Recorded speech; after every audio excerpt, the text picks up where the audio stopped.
Ipinunto ni Senator J.V. Ejercito sa kanyang explanatory note na ang tax system sa Pilipinas ay dapat manatiling responsive sa mga nagiging pagbabago sa ekonomiya. Binanggit naman din ng senador na sa ilalim ng State of the Nation Address ni Pangulong Ferdinand Marcos Jr. ay umapila ito sa kanila sa Kongreso na palawigin nga ang kasulukuyang income tax exemption para makatulong sa pagbawas sa pasani na dinadala ng mga manggagawang Pilipino. Kaya para tugunan nito ay inihain ni Ejercito sa Senado ang Senate Bill No. 2341 na naglalayong ang taasan ng income tax exemption mula 250,000 pesos papuntang 600,000 pesos.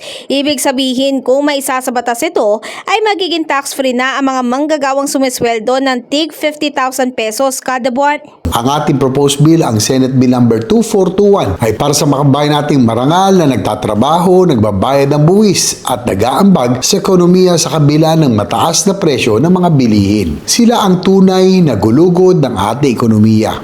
Para imbes na mapunta sa tax, makadagdag pa ito sa kanilang pang-araw-araw na gastusin. Ang mungkahing ito'y suportado naman ng ilang manggagawa at kabilang na nga sa sangayon dito ay si Manolo Canoy Jr. Opo naman. Laking tulong niya po kasi lalo na po sa economy ngayon, sobrang mahal ng gastusin. So, if babasihan po natin yung current state natin ngayon, babawasan pa po siya ng mga hinuhulugan po like SSS Pag-ibig.